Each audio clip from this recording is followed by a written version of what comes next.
Halo, selamat sore pemirsa.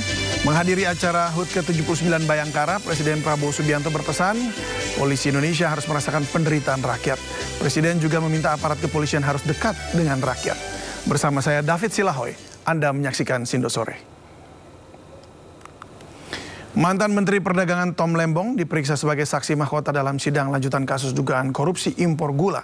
Tom mengaku hanya melanjutkan kebijakan Mendak sebelumnya, Rahmat Gobel, terkait penugasan impor gula ke PT PPI.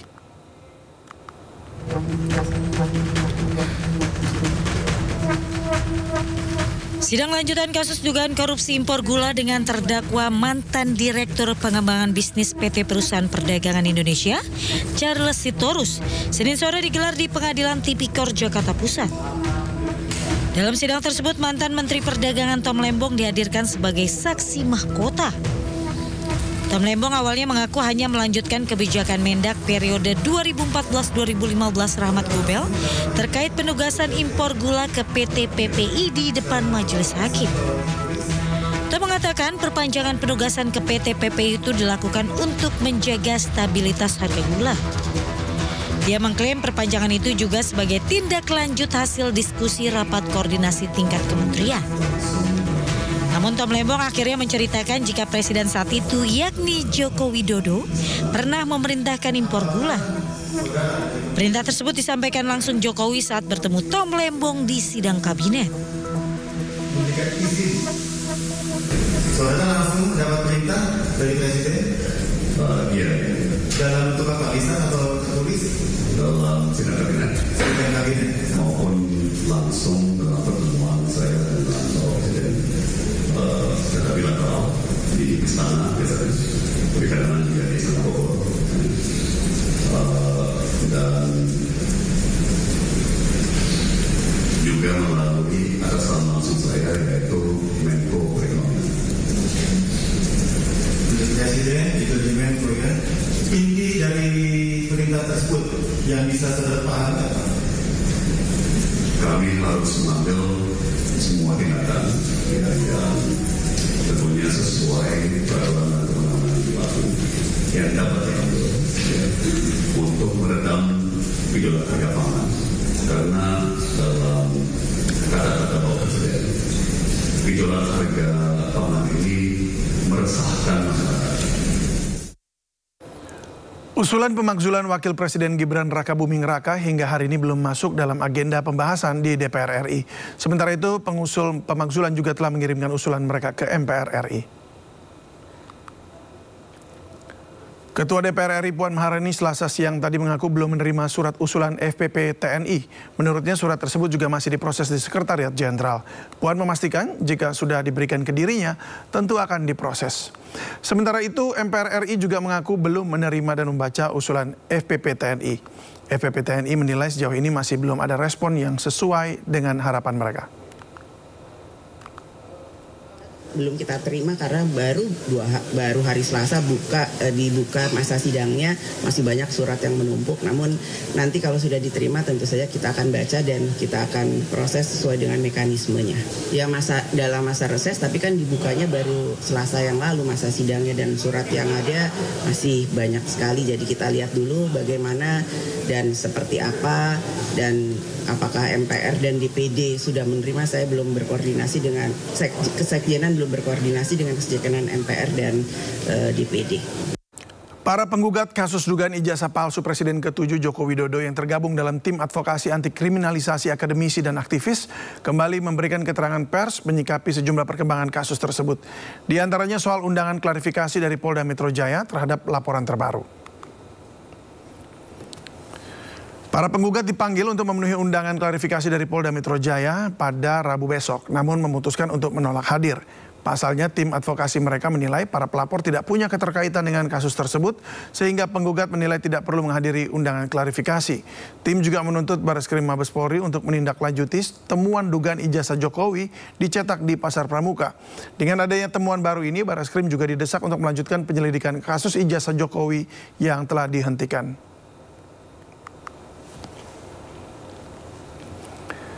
Sementara itu, Koordinator Non-Litigasi Tim Advokasi Anti Kriminalisasi Akademisi dan Aktivis Ahmad Kozinudin mengatakan pihaknya tidak akan memenuhi undangan klarifikasi yang diberikan Polda Metro Jaya. Ia menyebut polisi seharusnya fokus pada kasus dugaan ijazah palsu Jokowi. Memilih untuk tidak memenuhi undangan klarifikasi ini karena tidak ada relevansinya dengan penelitian yang dilakukan klien kami terkait ijazah palsu saudara Joko Widodo. Itu yang perlu kami tegaskan. Bahkan kami menegaskan laporan-laporan seperti ini justru akan menjadi pintu kriminalisasi terhadap klien kami. Dan sebenarnya laporan seperti ini yang membuat gaduh Republik ini. Kenapa? Karena orang-orang yang tidak ada kepentingannya bikin laporan harusnya. Karena sudah ada laporan yang sifatnya lex spesialis, yakni delik aduan di 30 April 2025, saudara Joko Widodo mengadukan dia merasa tercemar dan merasa difitnah, harusnya fokus di situ. Dan terkait kasus pencemaran fitnah ini juga tidak bisa serta-merta diproses karena ada dugaan ya tindak pidana pemalsuan dokumen yang saya masuk ke tema kedua. Yang hari ini temuan fakta di lapangan makin jelas bagaimana sih ijazah palsu itu dibuat, yakni apa? Betor Suryadi, politisi PDIP, menegaskan bahwa ijazah tersebut dicetak di pasar Pramuka. Karena itu hari ini penyidik, yakni Kepolisian Negara Republik Indonesia yang punya kepentingan untuk menegakkan hukum, menegakkan kebenaran dan keadilan, harusnya segera melakukan tindakan penyelidikan terhadap orang-orang ini. Ada Better, ada Dani, ada Anggit, ada Widodo, semua nama itu harusnya diperiksa, jangan liar. Jangan sampai seolah-olah ada pengabaian, negara tidak hadir. Sudah ditemukan informasi modus operandinya cetak di pasar Pramuka. Bahkan terakhir muncul nama Mr. P. Tidak saya sebut inisial saya sebut inisialnya saja. Nggak layak lah kalau kita sebut namanya. Tapi namanya sih Paiman gitu ya, Paiman Raharjo gitu. Jadi Paiman Raharjo gitu katanya gitu. Kata saya begitu ya. Dan itu makin menguatkan bahwa memang barang ini bermasalah. Yang dimaksud barang ini bermasalah dan ijazah ini memang bermasalah. Karena itu tugas kepolisian justru harus segera mengejar persoalan ijazah ini dulu. Dipastikan barang ini bermasalah atau tidak, baru bicara tentang apa yang dituduhkan pada klien kami, di mana klien kami seolah-olah mengedarkan fitnah, pencemaran. Kenapa? Tidak mungkin ada fitnah, tidak mungkin ada pencemaran sebelum dibuktikan ijazah itu asli. Presiden Prabowo Subianto menghadiri HUT ke-79 Bayangkara di Monas, Jakarta Pusat. Presiden menyampaikan terima kasih dan penghargaan atas kerja keras dan pengabdian anggota Polri. Presiden Prabowo Subianto juga meminta aparat kepolisian harus dekat dengan rakyat. Hal ini disampaikan Presiden Prabowo Subianto saat menghadiri upacara Hari Ulang Tahun Bayangkara ke-79 di lapangan Monas, Jakarta Pusat. Presiden Prabowo menekankan bahwa Indonesia membutuhkan kepolisian yang tangguh dalam menjalankan tugas. Dalam HUT ke-79 Bayangkara, Presiden Prabowo menganugerahkan 2 tanda kehormatan kepada Polri, baik secara instansi maupun kepada individu.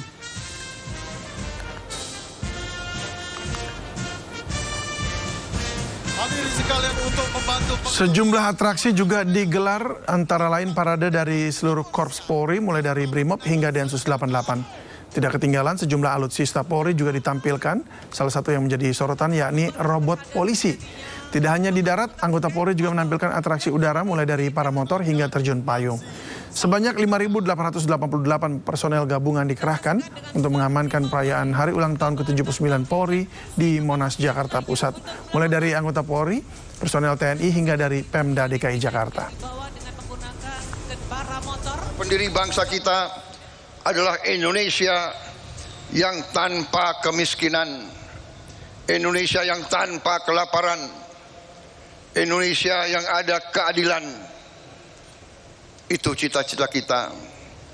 Dan karena itulah negara dan bangsa kita memerlukan suatu kepolisian yang tangguh, kepolisian yang unggul, kepolisian yang bersih, kepolisian yang dicintai rakyat, kepolisian rakyat, selalu di tengah-tengah rakyat, selalu membela rakyat, selalu melindungi rakyat, terutama mereka-mereka yang paling lemah, yang paling tertindas, dan yang paling miskin. Sejarah manusia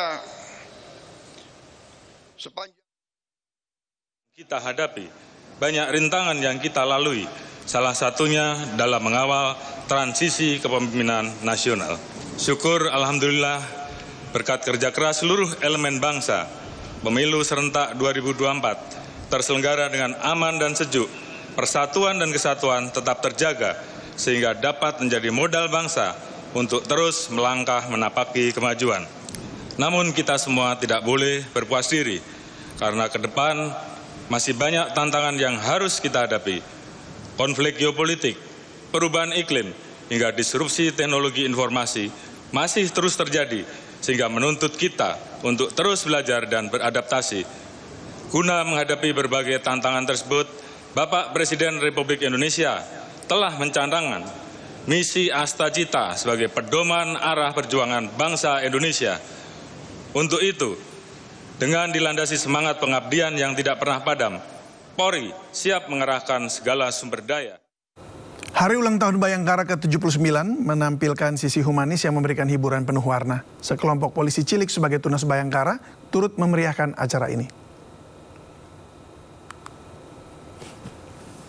Dalam usia belia, keberanian sekelompok polisi cilik patut diapresiasi. Dalam rangka memeriahkan upacara peringatan Hari Ulang Tahun Polri, Tunas Bayangkara melakukan unjuk kebolehan. Polisi cilik melakukan perhelatan parade, baris berbaris dengan beragam atraksi. Polisi cilik memberikan buket bunga kepada Presiden Prabowo Subianto. Keberanian mereka sebagai cikal bakal generasi muda disambut tepuk tangan Wapres Gibran dan tamu undangan.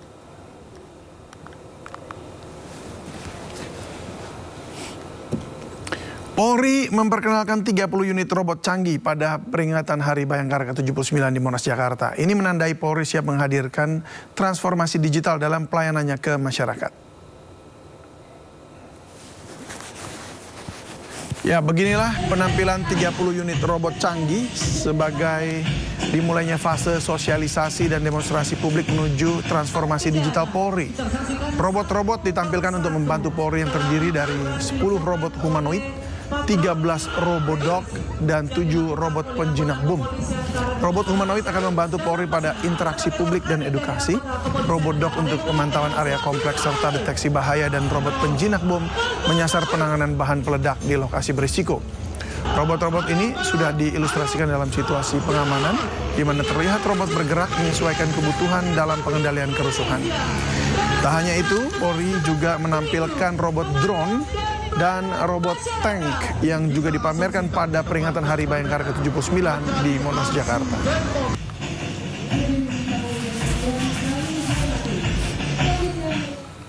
Presiden Prabowo Subianto menegaskan kepolisian harus membela rakyat yang lemah dan miskin. Informasinya akan hadir usai jeda berikut ini. Tetaplah bersama kami di Sindo Sore.